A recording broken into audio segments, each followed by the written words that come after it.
Audio Jungle.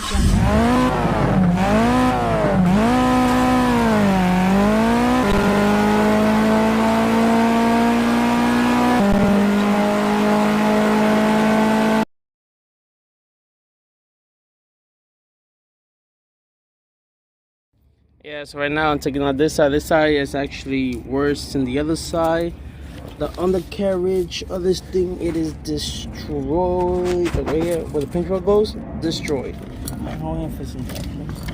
That thing's destroyed. Hopefully it doesn't give me a fight, but the way it's looking, it's definitely going to give me a fight. So I'll keep you posted. Yeah, guys, the other side is so bad. So we're gonna pop out the axle from the hub. Take off these bolts. I already took one off. Gotta take off the bottom one once the axle is off. This axle is bad. Whatever. So I might have to get an axle down the road, but at least for now I'm gonna dug this one out. So I'll get the other one and cut it. I'm about to cut here, just access this. Same this side, cut here, just access the other side. So in order to get that out, then do the new one. And the control arm over here is fucked, so gotta order a new one. See how that goes. Yeah, sorry about that, guys. I couldn't the cover's in the way. Yeah, this took a bit longer than expected, but I got it out. It's over there. Had to butcher up a lot of pieces, but this time it came out better because I didn't have to slice or cut into anything. Or cut into everything. The only thing is I gotta get me a new so I gotta get me a new it's not control arm, lateral arm. I gotta get me a lateral arm for this so I can continue this, but I'm gonna mount everything back, same process the other one by one, mount it on, boom boom, do the brakes. I'm gonna see if he's doing the brake out here on the it's actually I gotta do it while it's on the car because e-brake line. But yeah, all right guys, so the hub I put on at the previous clips was the wrong hub.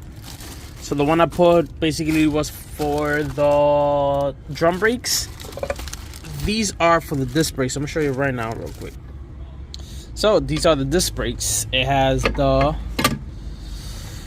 notches for the caliper, which my dumbass didn't realize earlier that I did wrong. So I'm gonna show you real quick how to change these studs, because I gotta change these studs due to the fact that they're the wrong size.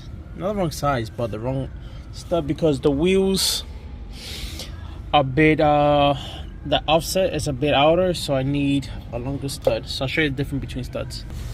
I don't know if you can tell the difference, but these are the factory studs and different back to back. You know, that's a difference. So yeah, see, this studs I'm gonna put on now. So I gotta break off Allen head, X head, take out the ring, wiggle it. I either could do it from the back, that's right here, like this, boop, or just move the ring around. I'll show you in a few what I'm talking about. Yeah guys, once you got it, you just wanna basically bang these out like,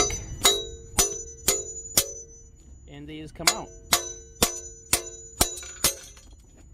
So simple like that. So all the way around, and I'll show you how to do the other ones. Word to the wise, I just so keep your fingers out of here, because between the bolt dropping and pinching my skin, I just yep, so this is gonna hurt. All right guys, so you got two ways to do this, right? You can either get, this will be the speed sensor hole, so I try to do that way. So this would be easy if the hub is in the car. So basically you put like this, you will finagle it. Hold on. So see, it just goes through it. So the way you will do it, I only got two hands. So you pick up the O-ring, make sure the O-ring is picked up, and you run it. So I'll show you. So you run it through the bottom. So you run it through the bottom into where it goes, correct? The other way you could do it, which I learned the hard way, is if you pick up the ring like so. So you pick up the ring like so, and you just move it from the back in an angle, and you just gotta rotate it. I know it's very hard, but you just gotta rotate the hub a bit. See, it's still there. You just keep rotating the hub, keep rotating it. So if you rotate the hub a bit,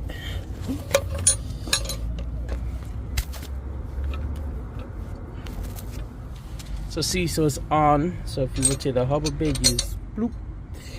Then you'll get your alignment tool, put it like this with the thread that you want. So there's like a guided tool. It's like just a lock with a ring on it, a spin. So you put it there.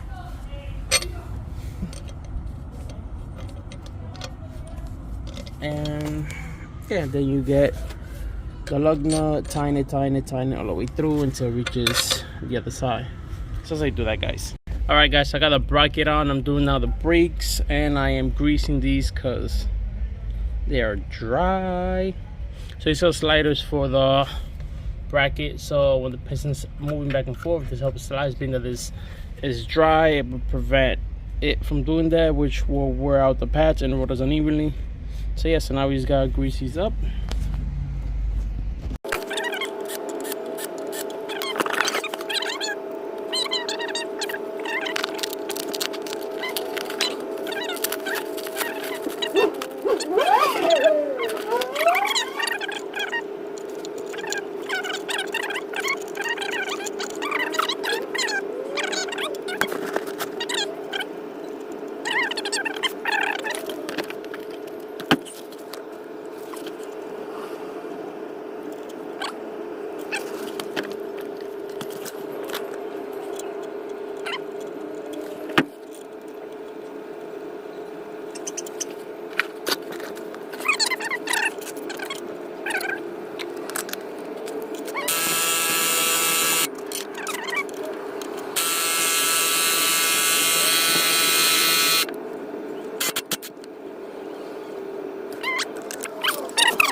Yeah, guys, so I'm gonna stop on the recording right now. Everything is on. We got the bolts for the strut, we got the bolts for both the trailing arms.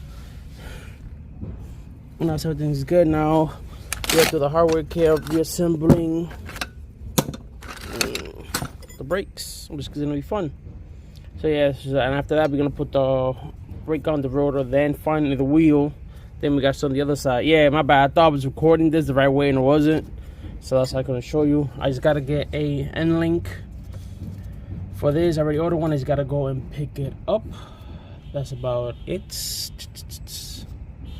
So yeah, let's see how that goes. Keep rolling. No? Camera shy? Yeah. So they are greased up like so then you come back here and just boop. Being that the inside of this was so dry, look at the difference. Look, this one has so much resistance compared to this one that just, see, this one goes in by itself. So we want to get the bottom to do the same thing, so therefore we're going to put more grease onto this one, because you could tell it's already dried out. Alright, so the complete new loader knuckle, brake shoe, studs, and brake caliper are back on. So now you just gotta connect the exhaust back up and repeat the same shit on the other side.